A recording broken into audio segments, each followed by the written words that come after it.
Olá, pessoal. Então vamos continuar. Continuar na série de semiologia. E aí eu vou falar de semiologia do aparelho respiratório, ok? E aí a gente vai começar, eu vou fazer a ordem dos vídeos conforme mais ou menos uma ordem que a gente faz durante a nossa avaliação física, né? Existe uma ordem mais ou menos pré-determinada que você, na sua experiência, vai criar e que, em geral, começa pela inspeção geral.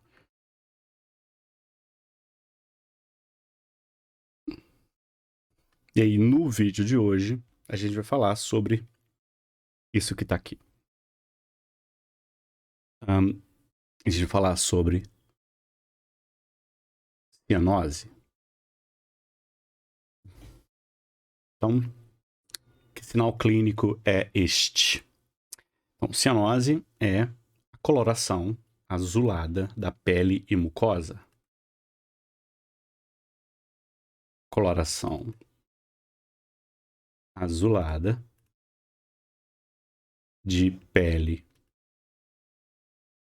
e mucosas.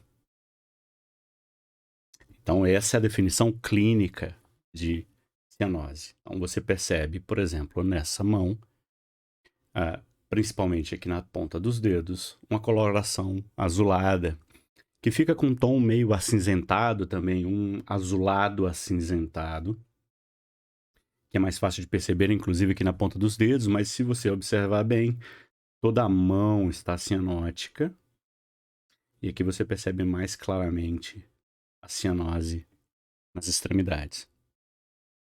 Ok? Ok.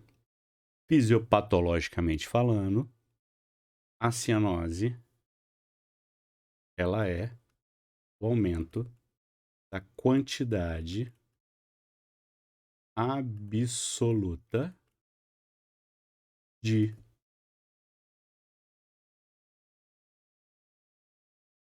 deoxihemoglobina.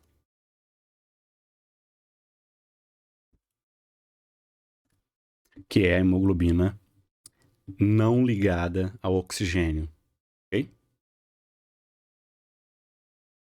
O aumento da quantidade absoluta de deoxihemoglobina nos capilares e vênulas produz esse aspecto que a gente está observando nessa imagem. A gente vai falar um pouquinho da técnica daqui a pouco, mas vamos falar algumas coisas com relação ao entendimento da cianose. Então vamos lá. A presença de deoxihemoglobina em quantidades absolutas aumentadas, a gente está falando aproximadamente, eu vou botar aqui esse aproximadamente, de hipoxemia.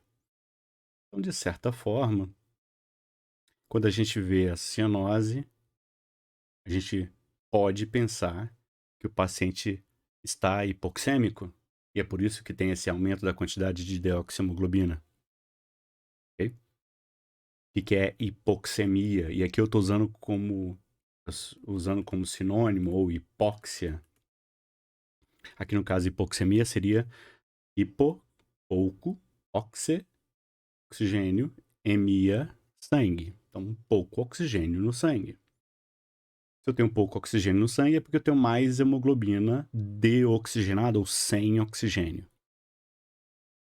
Então, cianose é um indicativo clínico de hipoxemia. Bom, mas é um indicativo ruim de hipoxemia. Por quê? Geralmente, eu tenho esse aumento da quantidade absoluta de deoxihemoglobina. Então, eu tenho. Não é uma quantidade relativa, é uma quantidade absoluta. Então, quando eu tenho mais do que 5 gramas por decilitro, ou no capilar, o que dá aproximadamente mais do que 2,38 gramas por decilitro no sangue arterial, eu já consigo perceber a cianose. Ok? Beleza. Essa quantidade de deoxiemoglobina, 5 gramas decilitro no sangue dos capilares, e mais do que 2,38 gramas por decilitro no sangue arterial, ela corresponde a aproximadamente uma saturação de 80% e um PO2 de 45%. Menor igual a 80%, menor igual a 45%. Ou seja, cianose é um sinal clínico de hipoxemia, mas é um sinal tardio de hipoxemia. Ok? Então acaba não sendo um sinal confiável clinicamente para detectar hipoxemia e hipóxia. Aliás, não há nenhum sinal clínico confiável em que você possa definir se o paciente tem hipoxemia ou hipóxia. Hoje em dia, a gente faz isso com algum grau de confiança, PO2 no sangue arterial, através da gasometria arterial, e uma saturação de O2 através do oxímetro de pulso ou do cooxímetro, para poder determinar a hipoxemia com melhor confiança. Ok? Beleza. Não só por causa da hipoxemia há a cianose. Então, existe um segundo mecanismo de cianose, que é esse mesmo aumento da quantidade absoluta de deoxiemoglobina por causa de hipoperfusão. Por causa de hipoperfusão. Então, se eu pegar aqui no dedo, passar um fio dental aqui e amarrar a ponta do dedo, você vai perceber que aos poucos começa a ter o consumo de O2 pelos tecidos locais, não chega sangue com nova quantidade de O2, essa quantidade de oxiemoglobina é transformada em deoxiemoglobina e o dedo começa a ficar azulado. Okay? Então, isso é um exemplo de uma cianose causada por hipoperfusão local. Certo? Certo. Daí, a gente tem algumas coisas interessantes com relação a isso. Então, deixa eu ver onde eu vou escrever isso aqui. Bom, vou escrever aqui do lado. Que é o seguinte. A cianose provocada por hipoxemia verdadeira é uma cianose central. A cianose por hipoperfusão é uma cianose periférica. E aí a gente tem aquela divisão que vocês vão ver em livros de semiologia entre cianose central e periférica. Fisiopatologicamente, o que está querendo dizer é que na cianose central, o sangue sai do coração azul. O sangue sai azul do coração. Ou seja, na hora que ele passa ali pela circulação pulmonar, ele não é oxigenado. Ok? Na cianose periférica, o sangue sai do coração vermelho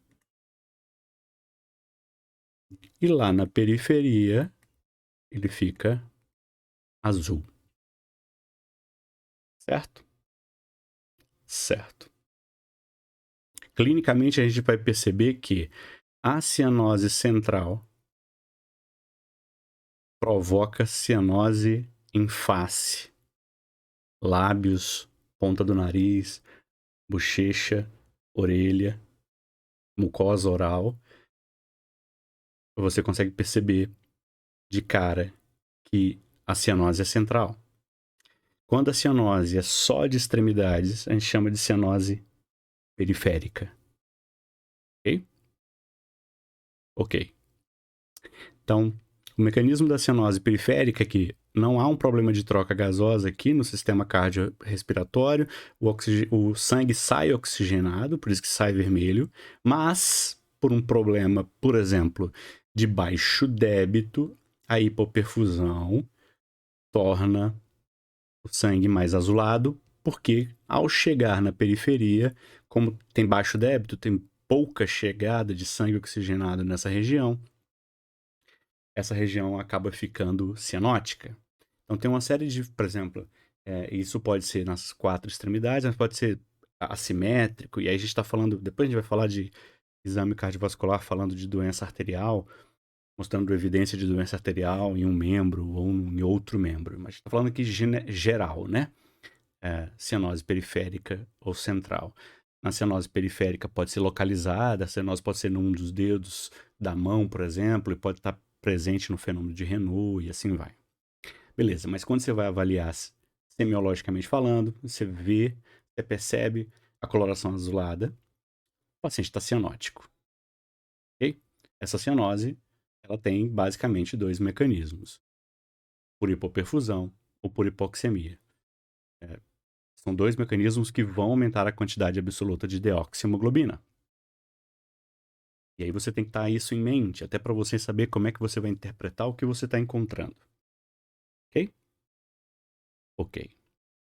Bom, então vamos lá. Óbvio, a gente falou disso tudo aqui e a gente deixou de falar, e aí talvez você está ouvindo e vai pensar, mas peraí, um paciente com metahemoglobinemia vai estar cianótico. Então é verdade. Cianose é um aumento da quantidade absoluta de deoxihemoglobina ou de outras hemoglobinas anormalmente aumentadas no sangue periférico. Uma delas é a metahemoglobina e a outra é a sulfahemoglobina. A sulfahemoglobina é mais rara, a metahemoglobina ela é mais comum. Então, é também uma cianose quando há um aumento da quantidade absoluta de metahemoglobina. Ok? A metahemoglobina, ela pode ser um transtorno congênito, que tem um mecanismo fisiopatológico próprio lá, ou, mais comumente, ela pode ser adquirida. E geralmente ela é adquirida por consumo de alguns tipos de medicações ou exposição do paciente a alguns tipos de toxinas. E aí o paciente apresenta esse excesso de metahemoglobina. A gente tem metahemoglobina normalmente no corpo. Geralmente, numa pessoa saudável, é menos de 1% estão presentes no corpo de uma pessoa saudável. Quando esse valor passa de 1%, eu já posso dizer que já tem uma metahemoglobinемia. Então, quando está por volta de 10, 15%, o paciente fica cianótico. Ok?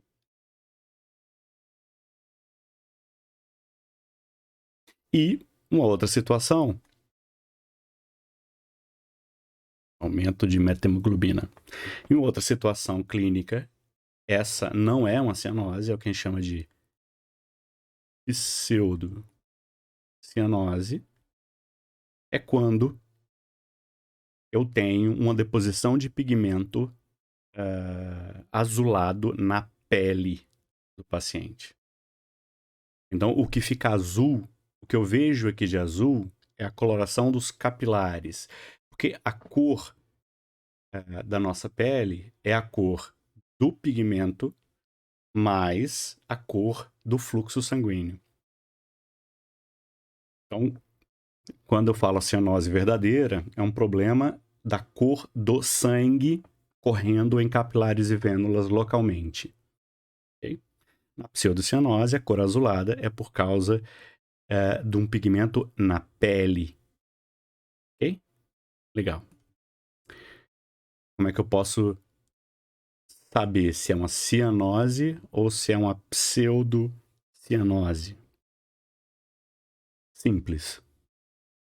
Em uma cianose verdadeira, na hora que você vai comprimir essa polpa digital aqui, a região onde comprime, temporariamente ela vai ficar esbranquiçada e depois volta a coloração azulada novamente. Tá? Se você fizer isso no seu dedo aí, normalmente, você vai ver que quando você aperta a ponta do dedo e solta, ele fica esbranquiçado, depois ele volta com a coloração vermelha, normalmente. Na cianose verdadeira, isso está presente. Na pseudocianose, como é a pele que está pintada, entre aspas, quando você pressiona essa área, ele não fica branco, ele continua azulado, por causa da deposição desse pigmento azulado na pele. Ok? Ok. Essa deposição de pigmento azulado, ela está aqui exemplificada nessa imagem. Deixa eu botar aqui. Não estou conseguindo abaixar, deixa eu baixar aqui. Nessa imagem aqui, em que você vê a face do paciente, uma face azulada do paciente, e aqui após o tratamento, que foi simplesmente suspender a droga que provocou isso. Então, nesse caso em específico, o paciente fazia uso de amiodarona. E aí, essa amiodarona que transformou a pele desse paciente, tornando ela mais azulada. Depois que suspendeu, ele voltou a ficar normal. Uma coloração esperada. Ok? Ok. Bom, com relação à técnica semiológica, o que vocês têm que entender? A observação dessa coloração azulada, ela, segundo estudos de segundo estudos científicos, há uma grande variabilidade entre diferentes profissionais na percepção da cianose. Então, algumas pessoas conseguem perceber mais precocemente, outras um pouco mais tardiamente ou com uma quantidade de cianose maior. Então, não é um sinal em que há uma concordância entre observadores muito grande, ok? Isso diminui um pouquinho o valor dela na avaliação clínica. Com relação à técnica, a melhor luz para poder observar é a luz fluorescente, ok? Ou branca. A luz incandescente amarela dificulta um pouquinho perceber a coloração azulada da pele. Outra coisa é que você tem que procurar essa coloração, embora você pode perceber ela em todo o corpo, é mais fácil perceber em áreas onde você tem uma riqueza maior de capilar e aonde a epiderme é mais fina. Então você consegue perceber melhor, por exemplo, em lábios e mucosa oral muito mais facilmente do que nas costas, por exemplo. Onde é que você vai olhar? Você vai olhar em ponta dos dedos do pé, em lábios, ponta do nariz, na bochecha. Por quê? Porque são regiões em que a epiderme é mais fina e a rede de capilares é maior. E você consegue perceber isso muito mais facilmente. Certo? Certo. Agora, com relação à oximetria, eu acho que é interessante. Hoje em dia,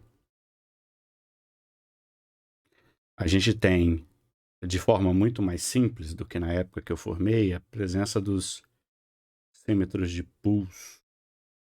Não sei se vocês já viram, agora com Covid, todo mundo deve ter um desse em casa, mesmo que não é médico, deve ter uma maquininha dessa, em que ela vai dar aqui uma medida de saturação de O2 e de frequência cardíaca.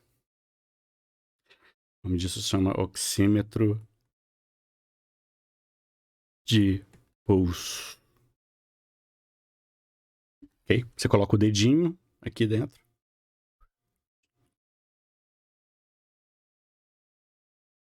cara coloca o dedo aqui, e aí ele emite umas ondas luminosas, e aí, segundo o mecanismo que eu não conheço exatamente, ele vai calcular, então, a saturação de oxigênio. O oxímetro de pulso ela é muito mais sensível para detectar hipoxemia do que a cianose. Como eu já tinha falado, a cianose, quando você percebe a cianose, é porque a saturação já está abaixo de 80%, ou seja, já está muito ruim. É um sinal muito tardio de hipoxemia. O oxímetro de pulso já consegue detectar ele mais precocemente.